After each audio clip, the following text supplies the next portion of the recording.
Assalamualaikum warahmatullahi wabarakatuh. Perkenalkan, kami dari kelompok 9 akan mempresentasikan hasil diskusi kami, yaitu tentang pemikiran ekonomi Syah Waliullah, Abu al-A'la Maududi, Afzalur Rahman, serta refleksinya terhadap ekonomi Islam.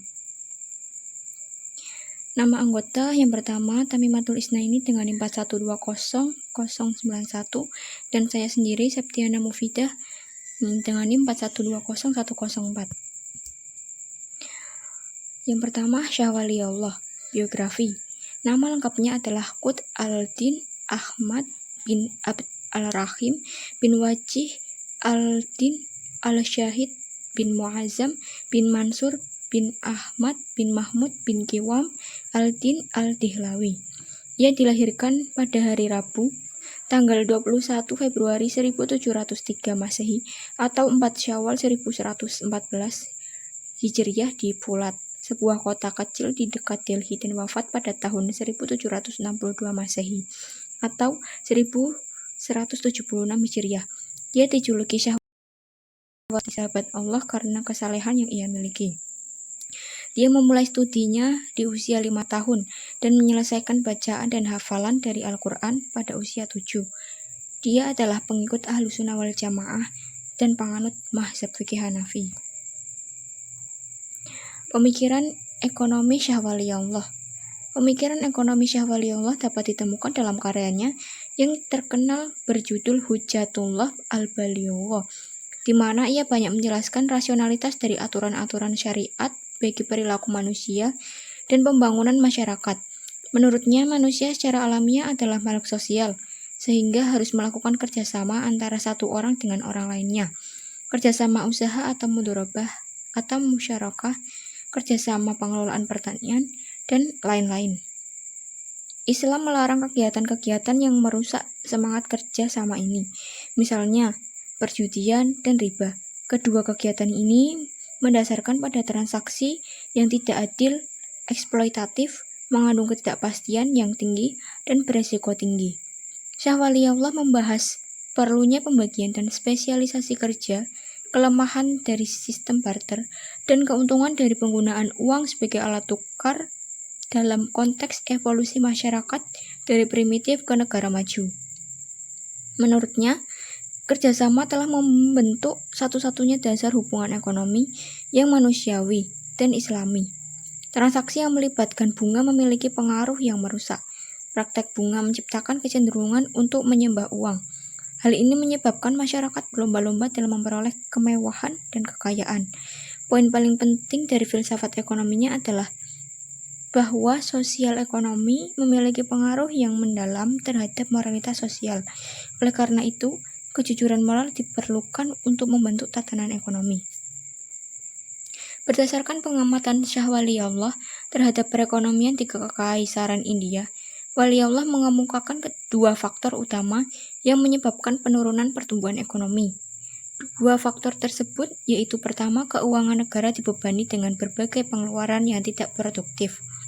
Kedua, pajak yang dibebankan kepada pelaku ekonomi terlalu berat sehingga menurunkan semangat berekonomi. Menurutnya, perekonomian dapat tumbuh jika terdapat tingkat pajak yang ringan yang didukung oleh administrasi yang efisien.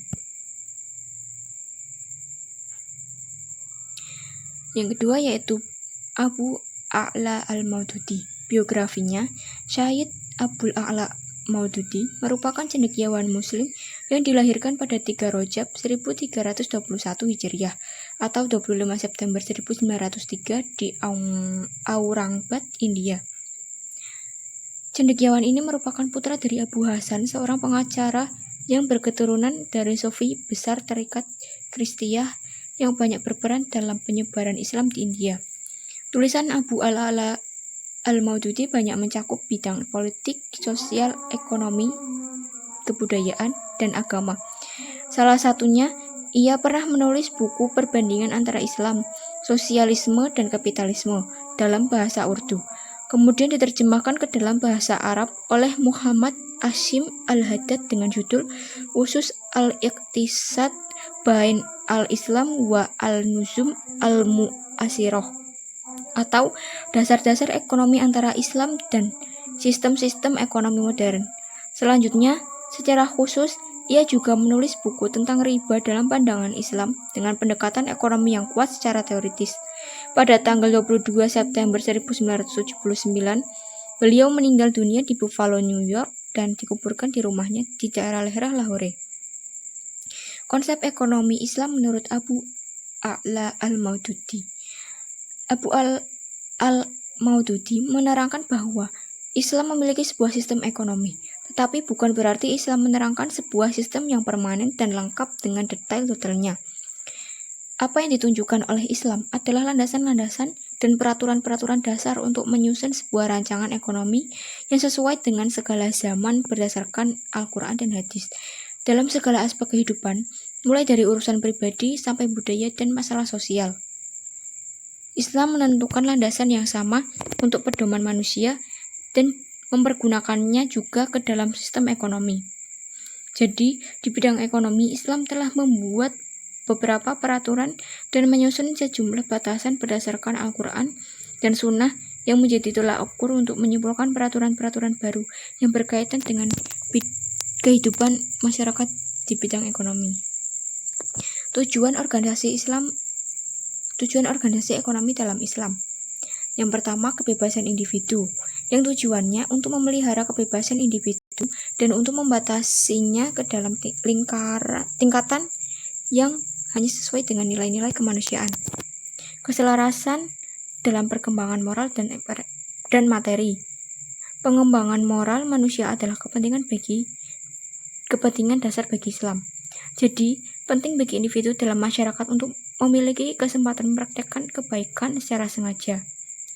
Yang ketiga yaitu kerjasama, keserasian, dan penegasan keadilan. Jika menengok kepada analisis terhadap peradaban manusia akan kelas sosial terbagi menjadi dua. Yang pertama, kelas yang dibuat dan tercipta secara tidak adil yang dipaksakan oleh sistem ekonomi, politik, dan sosial yang jahat seperti Brahmana, feodal, kapitalis. Assalamualaikum warahmatullahi wabarakatuh. Sebelumnya, perkenalkan terlebih dahulu, saya Tamimatul Isnaini, NIM 41200091. Akan melanjutkan presentasi dari rekan saya, Mbak Septiana Mufidah. Prinsip-prinsip dasar. Yang pertama, kepemilikan pribadi dan batasannya. Private property and its limits.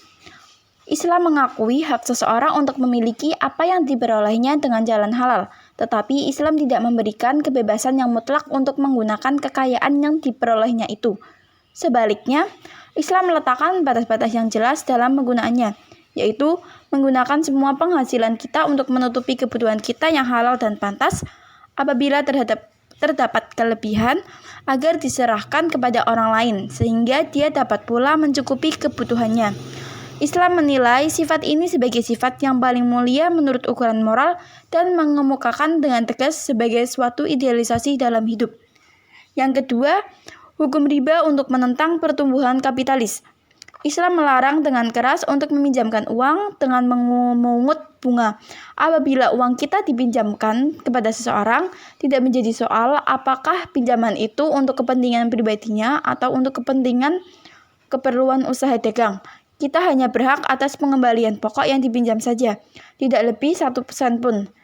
Dengan jalan begini, Islam mematahkan tulang punggung kapitalisme serta menumpulkan pisau yang menjadi alat terpenting dalam kapitalisme dalam usahanya untuk menumpuk dan memusatkan dalam genggamannya sumber-sumber ekonomi suatu masyarakat dengan jalan mempermainkan modalnya. Yang ketiga, zakat dan baitul mal untuk jaminan sosial. Ajaran Islam melenyapkan segala keburukan ini melalui lembaga zakat dan baitul mal. Untuk memungut dan membagikan zakat itu, badan pembendaraan ini tersedia setiap saat bagi rakyat untuk memberikan pertolongan. Umat Islam tidak perlu menghiraukan hari esok. Apabila umat Islam berada dalam kesulitan, maka umat Islam dapat menghadap pada baitul mal ini dan akan menerima yang menjadi haknya. Tidak perlu kita menyimpan uang di bank atau asuransi jiwa. Kaum muslimin dapat meninggalkan menciptakan dunia ini tanpa rasa takut, sehingga bagi masa depan anak-anak kita, karena Baitul Mal selanjutnya akan bertanggung jawab terhadap nasib mereka. Yang keempat, ada hukum waris, law of inheritance. Semua hukum lain yang mengatur warisan kecuali hukum Islam mempunyai kecenderungan untuk mengekalkan konsentrasi kekayaan. Sebaliknya, Islam mengemukakan cara untuk membagi-bagi kekayaan yang ditumpuk seseorang dengan mengumpulkannya sedikit demi sedikit dari segenap jurusan setelah seseorang itu meninggal dunia. Menurut hukum Islam, anak laki-laki maupun perempuan, ibu atau bapak, istri, saudara laki-laki dan perempuan, semuanya mempunyai hak atas waris seseorang yang harus dibagi di antara mereka sesuai dengan ketentuan yang ditetapkan. Yang kelima, peranan tenaga kerja, modal, dan pengelolaan. Role of labor, capital, and management. Hukum sewa-menyewa dan perikat sebagaimana dikatakan dalam The Book of Muslim Fiqh yang membuat pandangan Islam mengenai ketiga hal tersebut menjadi jelas.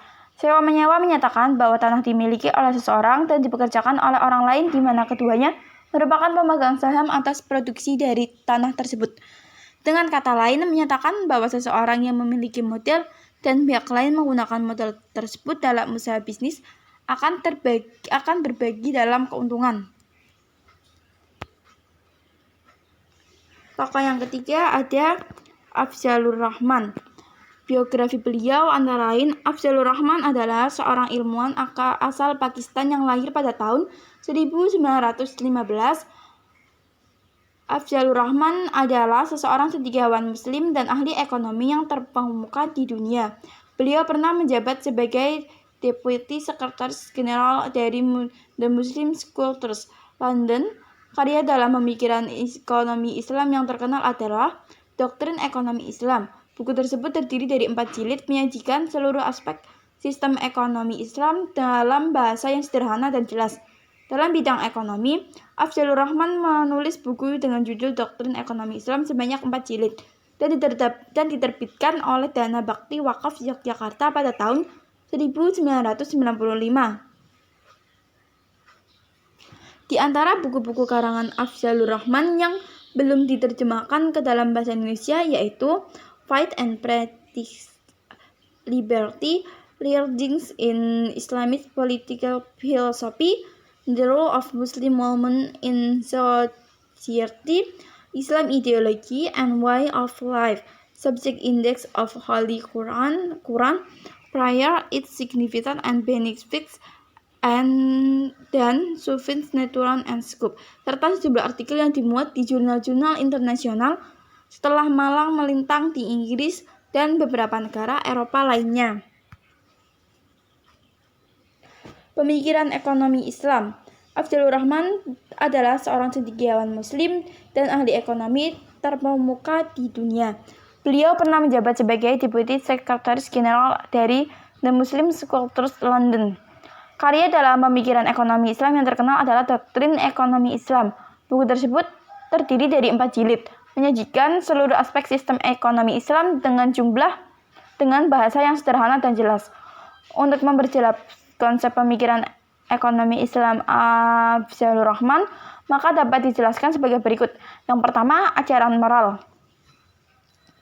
Hukum-hukum Islam hanya mengambil sebagian moral atau tidak seluruhnya tertentu atas harta orang kaya dan tidak melebihi apa yang telah digariskan. Tetapi pendidikan moral mencapai hasil yang lebih besar dan menanamkan ajaran tersebut di kalangan sehingga mereka secara terbuka atau ikhlas menyerahkan hartanya di jalan Allah. Yang kedua, sarana yang sah. Islam tanpa ragu mengembangkan ajaran infak pengeluaran pribadi atau di jalan Allah melalui ajaran-ajaran moral dan juga telah menentukan langkah-langkah aturan efektif tertentu untuk menjamin kecenderungan untuk mengonsumsi sesuai dengan tingkat kebutuhan dan digunakan sebaik-baiknya. Yang ketiga, ada tauhid atau al-tauhid. Konvensional Barat didasarkan pada filosofi sekularisme, materialisme, dan hedonisme. Dalam ekonomi Islam berdasarkan pada falsafah ilahiyah, Konsep tauhid mengajarkan segala sesuatu harus bertitik tolak dari Allah dan semua dikembalikan kepada Allah. Yang keempat ada maslahah. Al-maslahah. Maslahah diposisikan sebagai pondasi kedua karena tujuan syariat Islam adalah mewujudkan kemaslahatan umat Islam. Maslahah berarti bernilai baik atau berfungsi baik dunia dan akhirat. Para fuqaha mendefinisikan maslahah sebagai segala sesuatu yang mengandung manfaat, berguna, dan kebaikan. Maka segala tindakan ekonomi Islam yang terkait dengan produksi barang dan jasa harus mengandung unsur kemaslahatan bagi umat manusia.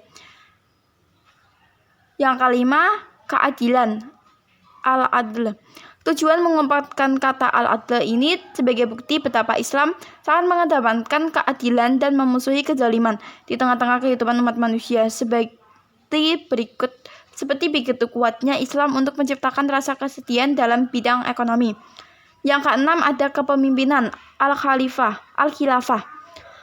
Konsep kepemimpinan Islam dalam bidang ekonomi bertujuan mengangkat martabat umat manusia ke status terhormat di dalam alam semesta, seperti ditegaskan dalam Al-Quran surat 17 ayat 70. Memberikan arti dan misi bagi kehidupan manusia. Sebagai khalifah manusia melaksanakan tugasnya sesuai dengan syariat Islam, mengelola sumber penghidupan dengan adil dan seefisien mungkin sehingga terwujud kesetaraan yang menjadi tujuan ekonomi Islam. Tujuan ini akan tercapai jika sumber penghidupan digunakan penuh tanggung jawab dalam batas-batas yang digariskan dalam syariat Islam. Yang ketujuh ada persaudaraan, al-ukhuwah. Konsep persaudaraan manusia juga menunjukkan bahwa Islam menolak adanya stratifikasi manusia, dan sebagai implikasi konsep ini adalah bahwa antar sesama manusia terbangun rasa persaudaraan dalam kegiatan ekonomi, saling membantu dan bekerja sama dalam perekonomian, seperti tercermin dalam bentuk syirikah, qirodah, dan mudharabah, profit and loss sharing. Yang kedelapan, ada kerja dan beraktivitas al-amalah wal-istajiyah. Islam mengajarkan konsep keseimbangan antara kehidupan dunia dan akhirat, antara ibadah dan bekerja, dan semua pekerjaan manusia yang beriman kepada Allah atau Muslim selama diniati dan diawali dengan menyebut nama Allah, maka semua bernilai ibadah. Yang kesembilan ada kepemilikan al-milk. Dalam perspektif ekonomi Islam, kepemilikan yang hakiki hanya milik Allah, sementara kepemilikan manusia bersifat relatif. Dalam pengertian manusia hanyalah sebagai penerima titipan atau pemegang amanat dan harus mempertanggungjawabkan kepemilikannya. Sementara kepada Allah, kepemilikan manusia terhadap sumber-sumber ekonomi baik barang dan jasa bersifat sementara. Yang ke-10 ada kebebasan dan tanggung jawab, al-huriyah wa al-mas'uliyah. Kebebasan teologis mengandung arti bahwa manusia bebas menentukan pilihan antara yang baik dan yang buruk dalam pengelolaan sumber daya alam. Kebebasan untuk memilih itu melekat pada diri manusia, karena manusia telah dianugerahi akal pikiran untuk mempertimbangkan antara yang baik dan yang buruk, yang maslahat dan mafsadat, yang manfaat dan madarat, sehingga manusia harus bertanggung jawab atas segala keputusan yang diambilnya. Yang ke-12 ada jaminan sosial, al-dhilma al-istima'i. Pada praktiknya, jaminan sosial bila dilakukan melalui lembaga seperti lembaga zakat, infak, dan sedekah lazis, melalui mekanisme zakat fitrah pada tanggal 1 Syawal setiap tahun dan ibadah kurban pada setiap tanggal 10, 11, 12, dan 13 Hijriah setiap tahunnya. Yang ke-12 ada kenabian, al-nubuwah. Dunia ekonomi adalah dunia yang sangat dekat dengan masalah keuangan. Setiap orang membutuhkan uang. Begitu banyak orang yang terjebak dan jatuh pada perilaku monopoli, kolusi, dan korupsi karena merasa kekurangan dalam masalah uang, menciptakan peluang secara baik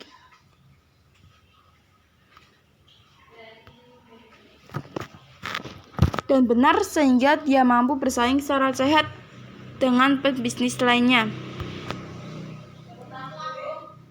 Yang ke-13, konsep Islam tentang bunga. Islam menjaga kebijakan seluruh umat manusia dari segala penindasan dari golongan kapitalis dan komunis, serta melindungi mereka dari akibat buruk dan perdagangan yang menyebabkan depresi dan pengangguran. Tingkat bunga 0 dianggap bunga yang sah di negara Islam, dan lebih angka tersebut tidak adil, tidak patut, dan oleh karenanya haram. Intisari semua pembicaraan mengenai bunga dapat diringkas dengan kalimat sesuatu kelebihan di atas modal pinjaman, baik itu dalam bentuk tunai ataupun emas, perak, maupun bahan pangan atau penggunaan barang. Oleh karenanya haram. Demikian segala bentuk transaksi, baik itu dalam bentuk uang atau barter di mana melibatkan unsur riba di dalam perekonomian Islam dilarang. Sekian presentasi dari kelompok kami. Kurang lebihnya mohon maaf.